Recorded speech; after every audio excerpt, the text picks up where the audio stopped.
청년을 비롯한 취약계층들, 집에서 살아가는 존재이지만 한 번도 집주인이라고 불리지 못한 모든 민달팽이들의 주거권을 이야기하는 민달팽이 윈도에서 왔습니다.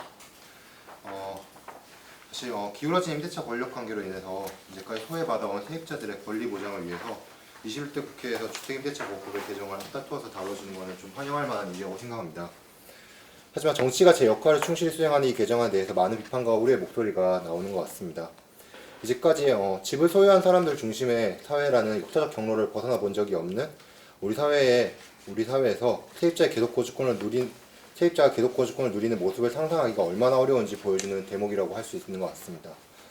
하지만 임대인 중심 사회를 유지하기 위해 세입자를 더 희생시키기에는 우리 사회의 다양한 주거 문제들이 수면으로 떠오르고 있는 것 같습니다. 저는 그 대표적인 사례가 청년 주거 문제의 등장 같습니다. 여러 청년 주거 정책이 이미 제시되고 있음에도 많은 사람들은 지금 청년 주거 문제의 등장이 가지는 사회적 의미에 대해서는 간과하고 있는 것 같습니다. 청년 주거 문제가 사회적 의제로 수면 위에 떠오르기 전에 우리 사회는 철거민, 또 기초생활보장급여 수급자, 홈리스 등 전통적 주거 취약계층이 겪는 주거 문제를 나는 겪을 일이 없는 먼 세상의 일로 취급해 왔습니다. 그러나 취약계층이라고는 생각해 본 적이 없는 청년들 중에 반지하 옥탑방, 고시원에서 살아가는 가구가 많다는 것이 드러나면서, 그리고 대다수의 청년들이 살아가는 원룸 다세대 주택이 불법 건축물이라는 것이 알려지면서 우리 사회는 더 이상 주거 문제를 전통적 주거 취약계층에게만 일어나는 일이 아닌 것으로 인식할 수 있게 된 것 같습니다. 청년 주거 문제 이후에 불법 방조기가 된 좁은 원룸에서 3에서 4인 가구가 살아가는 아동 주거 문제, 그리고 또 여성이라는 이유만으로 겪게 되는 주거 위협과 높은 안전비용 지출 같은 여성 주거 문제 등 사회 구성원이 살아가며 지니는 다양한 위치성을 호명하고 끄집어내면서 그 위치가 처한 권력관계로 인한 주거 문제를 드러낼 수 있게 된 것 같습니다. 철거민, 수급자, 홈리스, 청년, 아동, 여성 등 다양한 이름으로 겪는 주거 문제는 그만큼 우리 사회가 다양한 사람들을 포괄하지 못한 채 임대인 중심으로만 사회 시스템을 구성해 왔음을 보여준다고 생각합니다. 그렇기 때문에 이런 다양한 이름의 주거 문제는 역설적이게도 개별 문제에 적합한 처방이 필요한 동시에 세입자로 살아가는 시민들 모두의 주거권을 개선하는 보편적 처방이 필요할 것입니다. 그런 점에서 이번에 발의된 주택임대차 보호법 개정안들의 의미는 단순히 임대인에 대한 일방적 권리 침해가 아니라 세입자랑 임대인의 균형 사회로 전환을 함으로써 다양하게 호명되어 온 세입자 전반의 주거 문제를 해소하기 위한 노력으로 이해해야 할 것입니다. 한편 또 기존 주거복지 정책의 실효성 강화를 위해서도 주택임대차 보호법의 개정이 필요합니다. 우리 사회는 전통적 주거 취약계층을 비롯해 청년의 주거 문제 해결을 위해 주택을 공급하려 하거나 금융 지원 등 다방면으로 많은 노력을 기울여왔습니다. 하지만 이제까지 임대인 중심 사회에서 여러 주거복지 정책들은 그 실효성이 반감되는 문제를 겪기도 하고 있습니다. 그 대표적인 사례가 전세임대주택 제도일 것입니다. 그러니까 주거 문제를 겪는 계층이 자신이 원하는 지역에 거주할 수 있도록 도와주는 동시에 공공의 재정을 상대적으로 적게 투여한다는 장점으로 인해서 전세임대주택은 그 등장 이후에 빠르게 그 공급을 늘려갔습니다. 하지만 이와 동시에 다세대주택의 전세시장에서 임대인들은 전세임대주택 제도가 지원하는 전세금 수준에 맞춰서 전세가를 올리기 시작했습니다. 전세임대주택의 지원금이 9천만 원이면 그 시장에서의 전세가가 1억 원까지 올라가는 시기인 것입니다.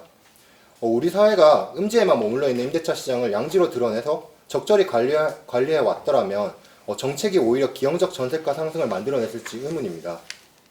그 등록임대주택 제도도 마찬가지입니다. 그러니까 앞서서 임재만 교수님이 발제문에서 등록임대주택을 최소한의 세입자 보호가 마련된 유형으로 분류하였듯이 이 제도는 그 나름대로의 의미는 있습니다. 비제도권의 임대인들을 과도기적인 중간지대로 통해서 제도권의 임대사업자로 끌어내고 그렇게 함으로써 세입자들은 계약갱신 요구권 보장과 주거비 부담 완화를 일정 기간 동안이라도 누릴 수 있는 거죠. 하지만 저희가 2019년에 조사한 결과에 따르면 시민의 과반수는 등록임대주택 제도가 무엇인지도 지금 모르고 있고 등록임대주택에 살아가는 청년 세입자 대다수 역시 자신들이 누릴 수 있는 계속거주권의 내용에 대해서 알지 못했고 또 임대사업자들은 이에 대해서 설명을 해주지 않고 있는 상황이었습니다. 등록임대주택에서 임대사업자가 누리는 여러 세제 혜택을 생각을 하면 이 제도 역시 정책의 본래 의도와는 다르게 임대인에게는 과도한 혜택을 주고 있는 반면에 세입자의 권리는 실효성 있게 보장하지 못하고 있는 것입니다. 이처럼 다양한 주거 문제의 해소를 위한 정책들이 효과적으로 작동하지 않는 것은 임대인으로만 과도하게 기울어진 임대차 권력관계의 기형성에 기인한 것으로 생각이 됩니다. 결국 주거복지 정책이 유효하게 작동하기 위해서는 세입자와 임대인 사이에 균형이 잡힌 사회로 전환을 하는 것이 요구된다고 할 것이고 주택임대차보호법의 개정은 그 시작에 있다고 생각을 합니다. 이제까지 말씀드린 세입자의 보편적 주거권 보장으로서 그리고 주거복지 정책의 실효성을 높이는 수단으로서 이번 주택임대차보호법의 개정안은 그 의미가 크다고 할 것입니다. 하지만 이후 과제로서 임차보증금 보호 강화를 위한 고민이 필요할 것으로 생각이 됩니다. 최근 현장에서 주거 상담을 진행하다 보면 많은 청년 세입자들이 깡통 전세에 내몰리고 있는 것을 체감하게 됩니다. 앞서서 이강원 변호사님이나 이진재환 교수님이 발제문에서 언급했던 여러 해외 사례의 상황이나 우리나라의 상황의 차이점 중 가장 대표적인 것이 높은 보증금일 것입니다. 그 청년 세입자들에게는 보증금은 전 재산에 다름이 없는 것입니다.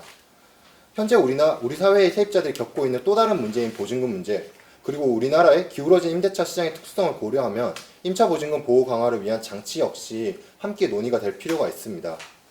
등록임대주택의 경우에는 동일 단지 내에서 100호 이상의 주택을 임대하는 사업자 등에 한해서만 임차보증금 보증 가입 의무를 부과하고 있습니다. 하지만 임대인의 절대 다수가 2에서 3호 이하의 주택을 보유하고 있는 상황을 고려할 때 100호라는 기준은 사실상 무의미한 것으로 참고하기 어려울 것으로 생각이 됩니다.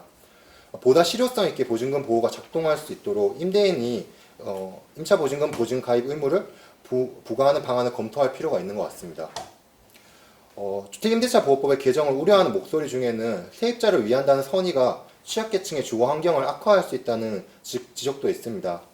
하지만 제 옆에 계신 최현정 소장님이 한 인터뷰에서 언급했듯이 2000년대 초반에 더 이상 이런 곳에서는 사람이 살지 않는다고 하면서 구로구의 벌집들을 넓히는 과정이 있던 것이 최근에 와서는 다시 신축박촌으로 변하는 현상들, 그리고 청년들이 대다수가 불법 건축물에서 살아가고 있는 현상, 그러니까 이런 현상들은 계약갱신 요구권이나 전월세 인상률 제한 도입이라는 변수라 주거 환경의 개선이라는 변수가 따로 작동한다는 것을 보여줍니다.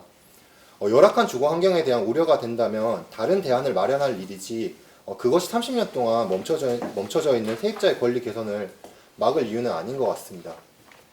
끝으로 얼마 전에 만난 한 청년분의 이야기로 마무리를 하고 싶은데요.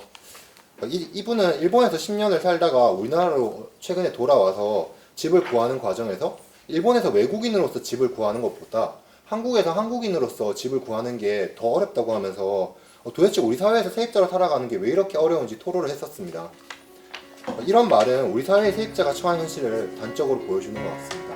감사합니다.